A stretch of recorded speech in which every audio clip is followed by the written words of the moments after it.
Good afternoon, everyone, and welcome to the latest Internet Retailing webinar. It's my great pleasure to welcome you this afternoon, and everyone who's joining us, UK, Europe, the US, and many other countries. So it's a great pleasure to welcome you this afternoon. So for the following half hour or so, we have two wonderful guests. Firstly, we have Ted Hettich, who's the Chief Sales Officer at Fruugo, and running the session this afternoon is Luca Colaccioni, who is the Senior Director EMEA of Web Performance at Akamai. So Luca now has the reins, so I'll hand over to him in a second. But in the meantime, just to say that people are on mute, so we're not taking questions by voice. If you would like to send a question through, then I'll be monitoring those throughout. So if you're on the GoToWebinar system, then there's a questions area, so just drop us a note. Now we'll feed those through either during the presentation or at the end if you have a Q&A, and if you're not, then just drop us an email and we'll try and cover those off. Anyway, so with that much by way of welcome, it's my great pleasure to hand over to Luca to take us through the webinar. Luca. Thank you, Ian, and thank you everyone for being part of our webinar today. My name is Luca Colaccioni. I've been working for Akamai for about 10 years. I'm Senior Director of the Web Performance Business Unit, so everything related to make your customer experience better on any device, anytime, anywhere, that's my job. I've been working in tech for a while. Before Akamai, I was in Google, and so I love technology, and I'm glad to be here today. Hopefully you're going to enjoy this session. Ted, over to you. Yeah, thanks. My name is Ted Hettich, and I am the Chief Sales Officer for Fruugo. I originally come from working in a price comparison background in Germany, and I live and work for Fruugo in Germany and the UK now, working on both our Central European expansion and global retailer acquisition, and also global strategic partnerships. Okay, thank you, Ted. So this is a quick agenda. So we're going to talk about Fruugo, so who they are, and how they got where they are right now. Why does speed matter? So speed, in my opinion, is a business problem. So because speed affects whatever you do online and offline, and so we'll see how Fruugo deal with speed. Then we're talking about conversion rates, of course, how Fruugo deals with customer satisfaction and what they do in order to increase their customer satisfaction as well. And then what are the plans for the future? So Ted, over to you. What is Fruugo? Yeah, sure. So I believe actually that the future is global, and so does everyone else at Fruugo. Fruugo is a global company with a global website, a responsive site, and 2 shopping apps on Google Play and the App Store that load in our responsive website. We also detect the country that you're coming from when searching the site, displaying the products for you to buy in each appropriate market. And today, essentially, I would like to tell you all a story, essentially a story on growth. Fruugo is growing at a tremendous rate, nearly 141% year on year, but that real growth comes from what we have done to achieve that for 4 years in a row now, consecutively. And I'd like to share 3 things with you today about Fruugo. So first, what is Fruugo? A bit on our history, a few pitfalls we've had along the way, and what kind of marketplace that we strive to be. Second, a bit of who is behind Fruugo. And third, how you as a seller can become a part of this international growth on Fruugo. And then even a 4th point, lastly, how Akamai, a partner of Fruugo's, helped us along this journey, and we're a big part of this success. So to answer your first question, what is Fruugo? Fruugo is a global marketplace available in 32 different countries. And what we do is we allow people to discover new products from around the world. So we're currently working with around 1,000 retailers at present, representing around 18 million SKUs. So simply as a retailer looking to work with us, you can supply 1 feed in 1 language and with 1 currency, and we do the rest to make products available for purchase in those countries as long as you ship to them. So you get to pick and choose with no Forex risk, translation cost, separate bank account setup, etc. So just send over 1 single language feed from one of our seller countries, and we can place you live in 32. So for example, say you're a UK seller. Just send us a UK feed in English with your products priced in pounds, along with shipping rates also in pounds, and that's essentially it. We'll translate to the appropriate market and provide the international customer service in the language of the customer as well. And we also provide the appropriate checkout in the customer's currency as well.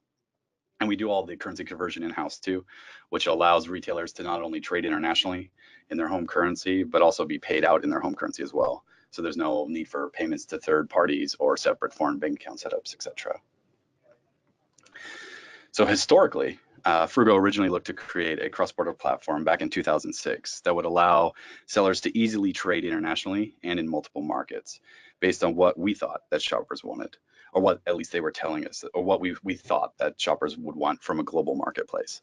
And we thought that they essentially would want a website, a marketplace website that had social commerce, world-class real-time logistics, a fully curated site with unique editorial, product comparison, the best prices, product recommendations, shopper reviews, a social pulse of what shoppers were buying and where. It's basically like a big shopping list, actually, product videos, and all the payment methods that you could possibly think of. So you've probably seen this before. This is your traditional shopping funnel, marketing shopping funnel from beginning to end.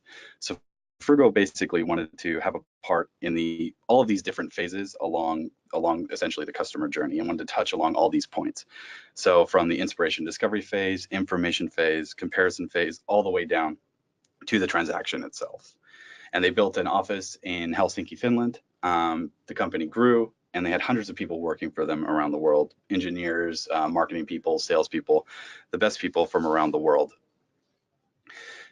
However, when we launched, we asked, before we launched, we also wanted to see what shoppers wanted essentially from a global marketplace as well. And when we asked them, they told us that they wanted a marketplace with cheap prices, free delivery, exclusive products with a social platform. They wanted to shop by retailer, to have a European-based marketplace with personal shoppers, loyalty program, basically essentially another big shopping list, GPS tracking of parcels, bespoke customer service, safe checkout, and to try before you buy.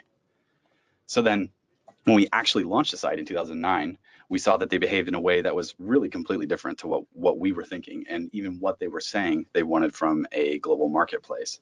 And they actually bought products that were available, trending in other countries, translated, priced in their currency, VAT calculated for them, and with local customer service.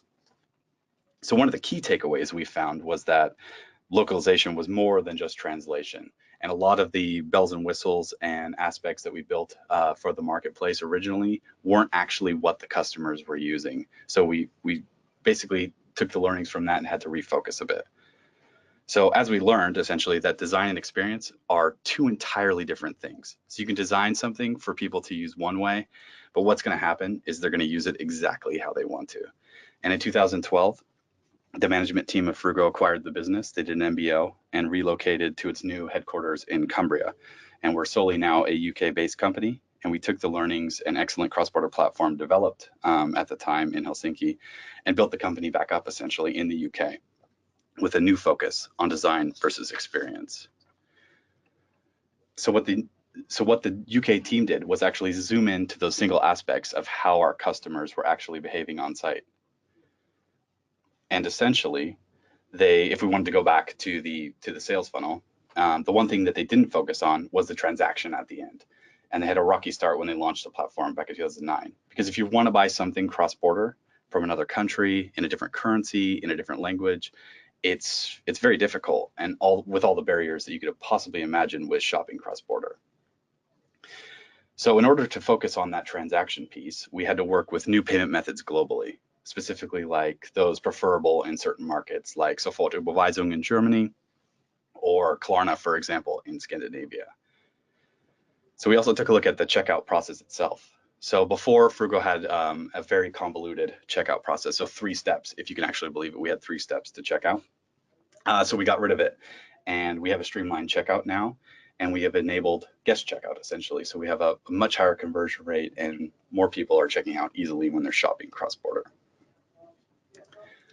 Okay, so I still see that you don't accept cryptocurrency website. No, not yet. All right, so why does speed matter for Fruugo? I mean, this is an interesting journey that you did, and I liked when you said, design versus experience, because sometimes, I think we think about technology and we don't think about really the customer. Like, in Fruugo, it seems that actually you studied really what customer wanted and you went that way. So why does speed matter? Yeah, exactly that, actually. So naturally, speed matters to us due to the shopping experience of our customers and their journey from a third-party traffic generating site, like say Google Shopping, for example, or on a CSE, and then coming onto Fruugo and checking out from a retailer based in a different country. So naturally, speed is of the essence, essentially. And basically, if we're not converting and we're seeing high bounce rates, we're going to see basically that it's going to get expensive really, really quick, and then we're going to know that it's not working, essentially. Thank you. Yeah, I think, poor performance has an impact on different things. Findability, first of all, Google has search engine optimization, so you want really your site to be findable. Otherwise, you will start losing business. And then, increase time to complete task, because someone, probably if he goes on your shopping cart and the website really not responding well, he might be switching to a competitor or to another site, and then, it will never get back to you because you had really bad experience there. Or also reduce user satisfaction as well, because it's correlated to the first point. And one thing that sometimes we don't really think is undermines the understanding of your products and your services. What does it mean? That a responsive website, if I'm looking for I don't know, maybe a TV, and I really want to see all the specifications around TV, if the website responds really quickly, I'm going to look for those pages for this information that I need. But if the website is not responding, and probably I'm not interested, and probably I don't see that particular features that I really wanted and that can trigger a sale. So also that is really important. Then why speed is so important? Here I have some stats that actually Akamai did. So for online users, a slow website is just the new, my website is down. So 49% now users expect your web page to be loaded under 2 seconds, and 30% less than 1 second. 18% expect instant page load times. So that's, we have high expectation nowadays. And if you look also at a bounce rate, page load time is one of the greatest predictors of bounce rate. So 53% of visits to a mobile site are abandoned after 3 seconds. And if I look even further, there's a 2/4 second in a study that we did with Ampulse, analyzing billions of beacons. I say it's really the best predictor of a conversion rate. So we see here there's a lot of numbers, there's a lot of stats, but the summary is that your website needs to be fast, responsive, always to be up, especially when you have maybe big marketing campaigns, your Black Friday, you have Thanksgiving, Christmas, in order really not to lose sales. And this is the study that I was referring before. We did it with Google. Think with Google is, so as a page load time goes from 1 second to 3 seconds, the probability of bounce increases 32%. From 1 to 5 seconds, 90%. From 1 to 6 seconds, you lost your customers already. 1 to 10, you probably lost this customer and his grandchildren as well. Okay, tell us about your page load time, and how you measure it, and why do you use it for?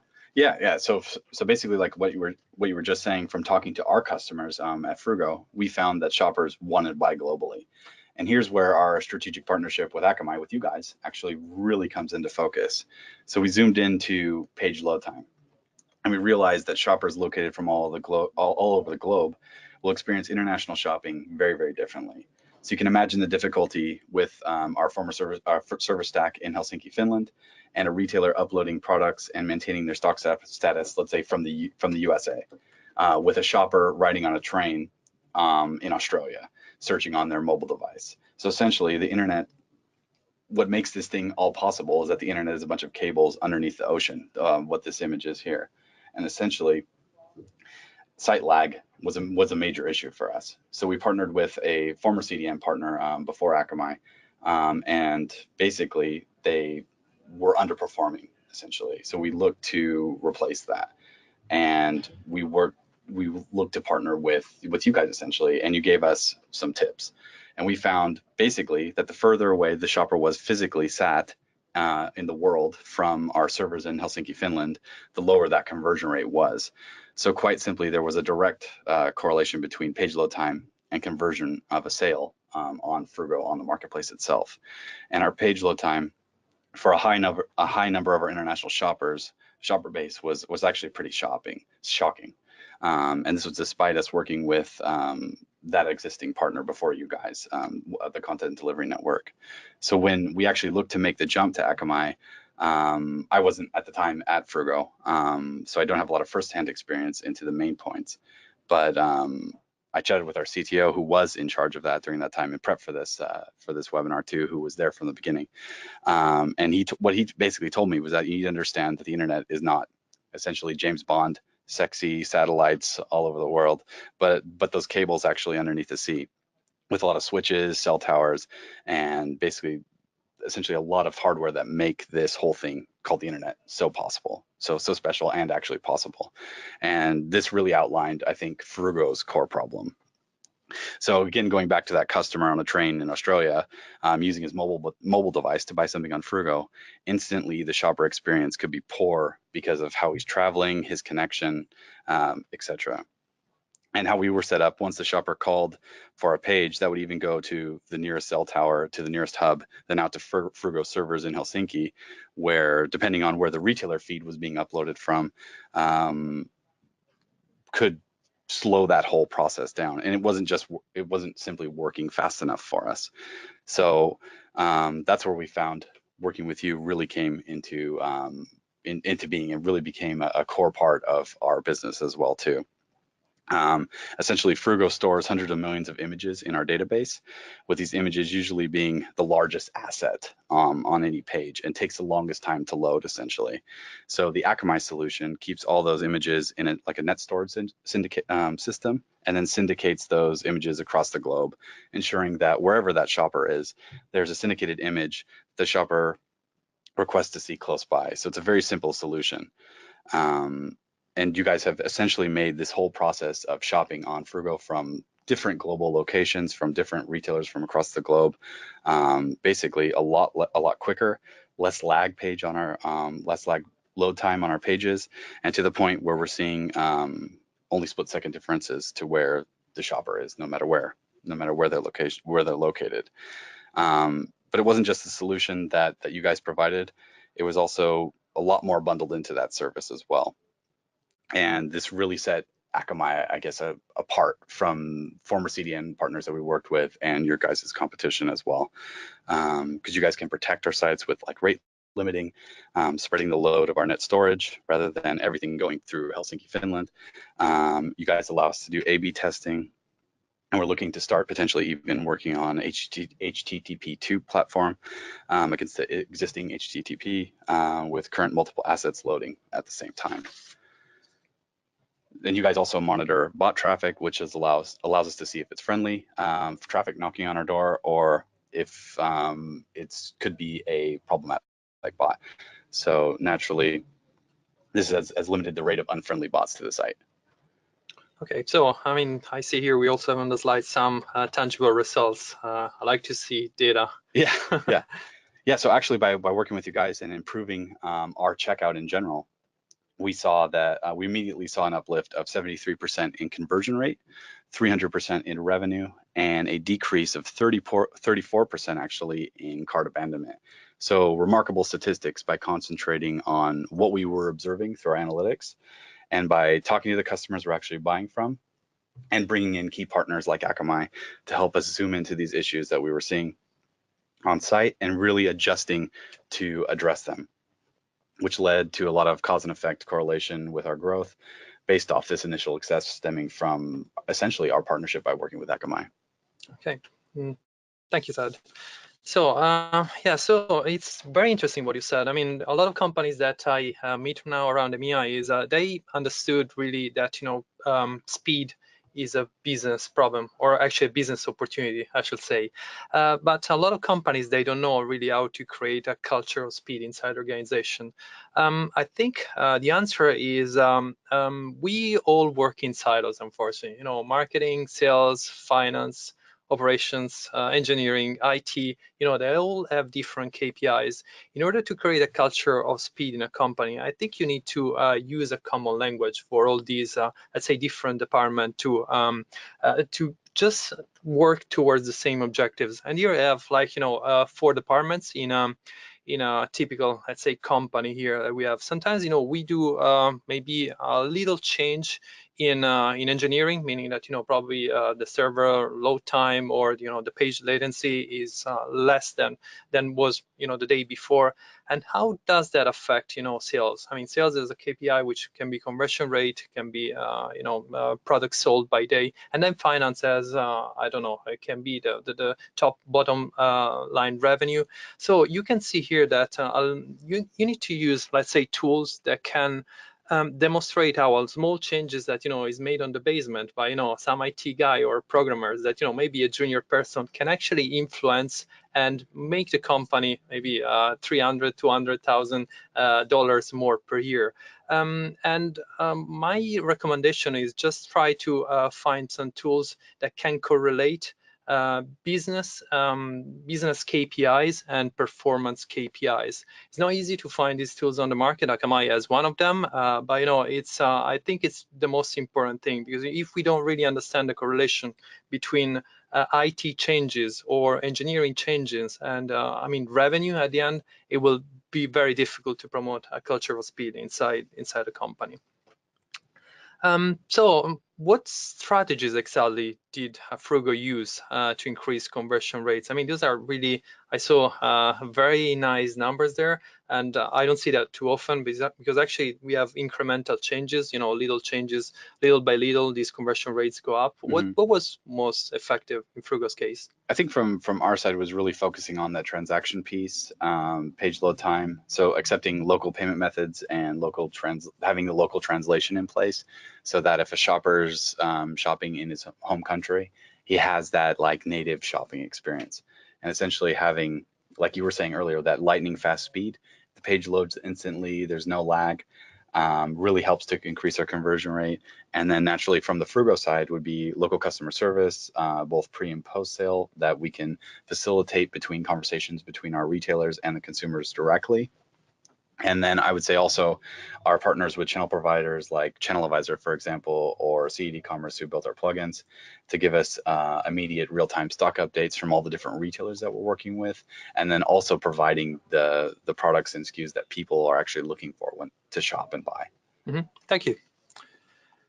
And here there are a couple of sentences from Hotel Tonight here that, in order to increase a conversion rate, you should ruthlessly optimize your website. So I saw that what you did there probably on the process to check out there, if you start with 5 steps, try to reduce that to 3, to 2, or, like the Amazon one click, maybe just 1 step. That's, simple things that sometimes can actually optimize it.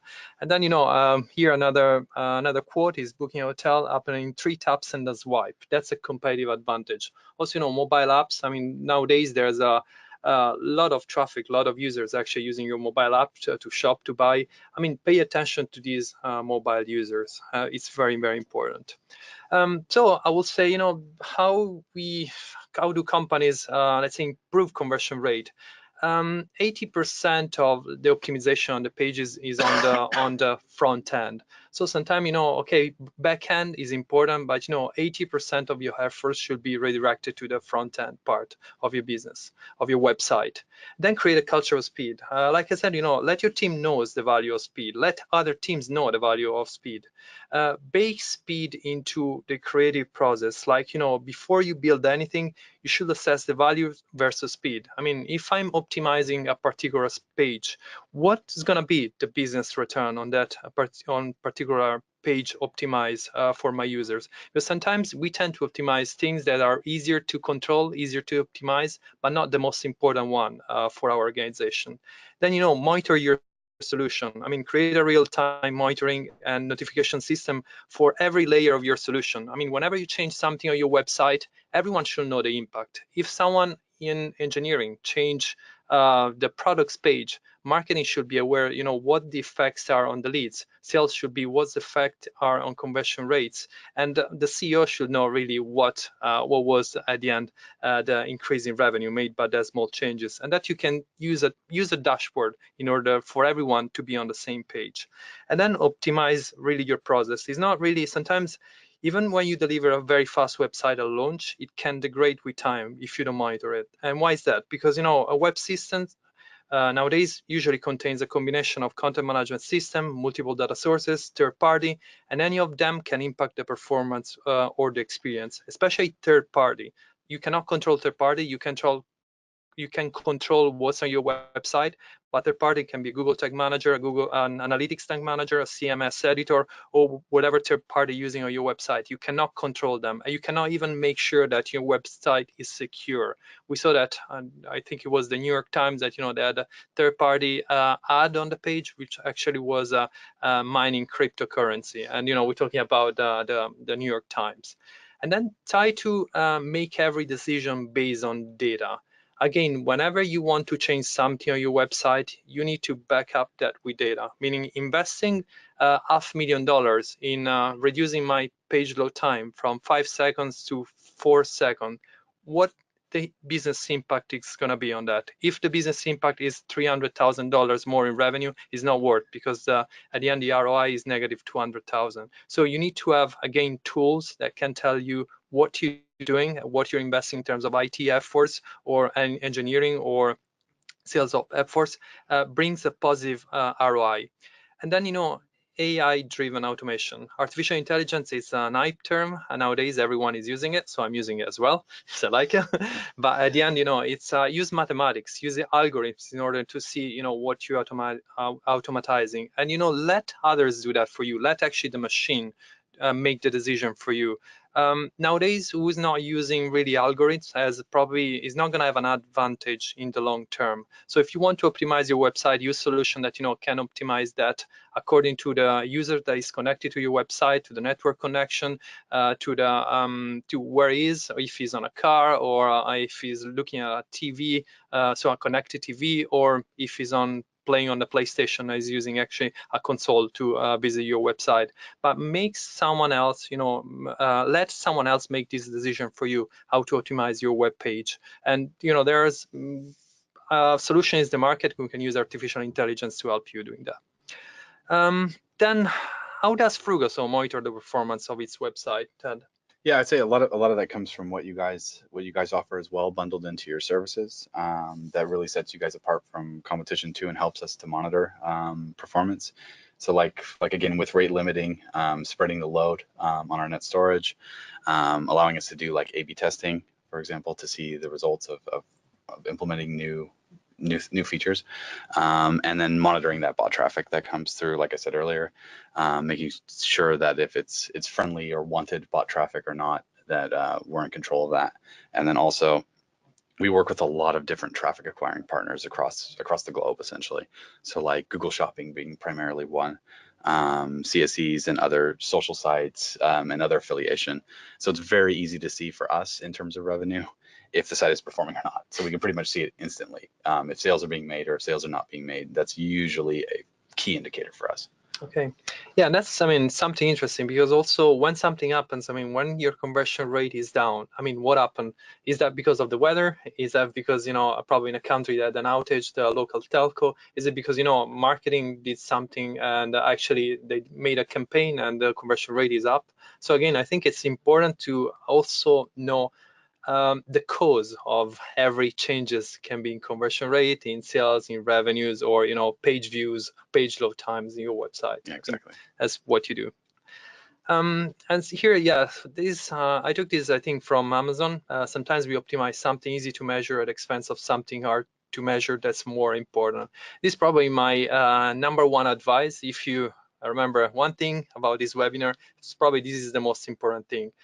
Just whenever you do something, you have to understand why you're doing that and the return on investment of what you're doing that. If you put 10 engineers on your team working on images to optimize the images, you need to understand really what's going to be the ROI associated to that work that they're doing. So 3 things also. So one thing to remember, +3 is not like 3 + 1. Here I did 1 + 3 to be different. So create business and performance KPI. Understand how performance is affecting the user experience of your website, and prioritize optimization based on impact. This is just a summary of what I said before. And mobile is really, really important. Here I'm talking about mobile apps. Mobile apps, like 25% are abandoned after the first time use. 34% are open 11 times or more. But there's I mean, if I look at my iPhone, I probably have, I don't know, 50 mobile apps. How many of them I use it daily? Maybe 2 or 3.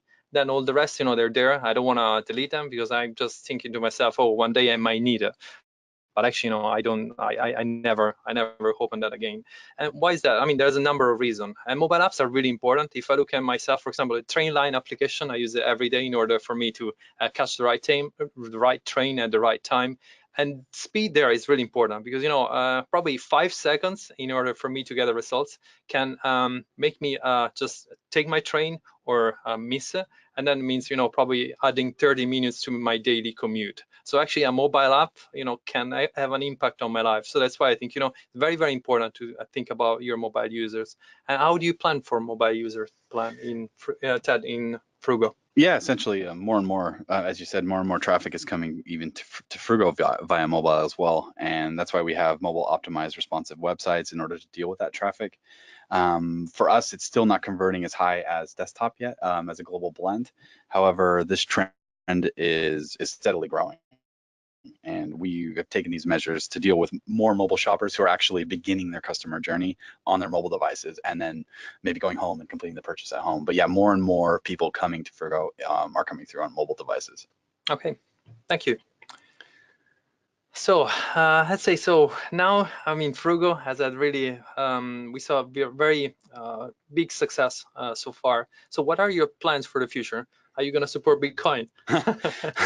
Not in the near future. However, we are working on a few projects on our side. One that just recently completed was the commission dial on our side, which allows our retailers actually to increase their commission bids with Fruugo, or their commission spend with Fruugo, which then automatically correlates to us increasing their bidding across the different third-party traffic acquisition channels we work with, like Google, for example, Facebook, Bing, Snapchat, and other affiliates, and we do all that algorithmically.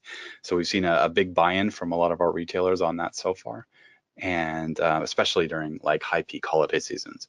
So more retailers are increasing their commission spend with Fruugo. It's all no sale, no fee. So it's just if they have the margin to play with, they can do that now on Fruugo. And we've seen some great successes from that. We're also looking to expand into more territories outside of the original 32. So like looking potentially into Latin America, Southeast Asia, and also increasing the presence in our own existing seller countries now, like the United States or Australia, for example. So it's a really exciting time for Fruugo as we have been growing, like I've said earlier, at that fantastic rate. So it's been a very fun ride. Okay, good.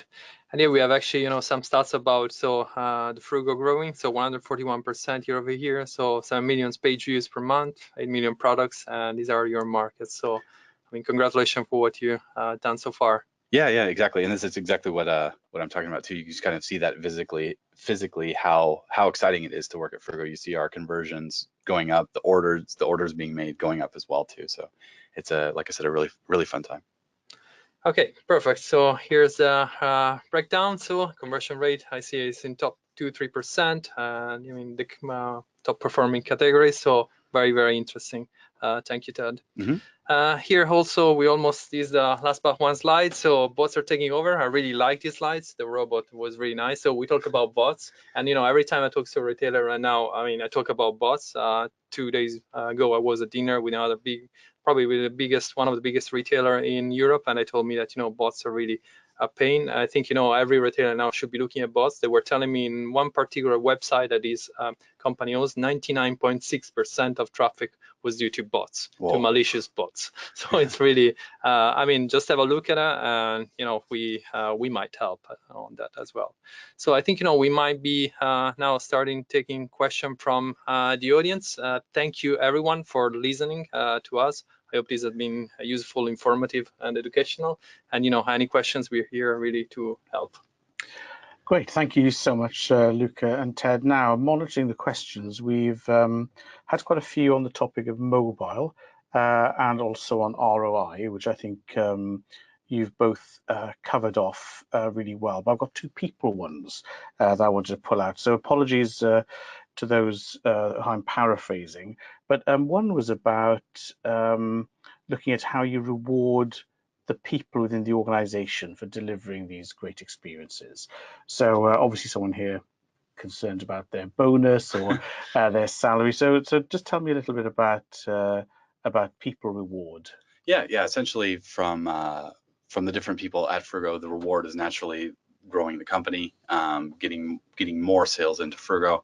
But yeah, there's always a big reward when we can add more to the business and generate more to a fast-growing and exciting company. And essentially, the more that we can contribute to that growth, the more opportunities come out too, and we can land larger deals and bring on new partners and basically increase the different ways that we can essentially grow the business. Great. Well, it's another people one that's come up, which is more to do with responsibility and who actually does the work. So you've shown us quite a lot about the company overall and how it's performing, but within the business, who is responsible for improving the user experience?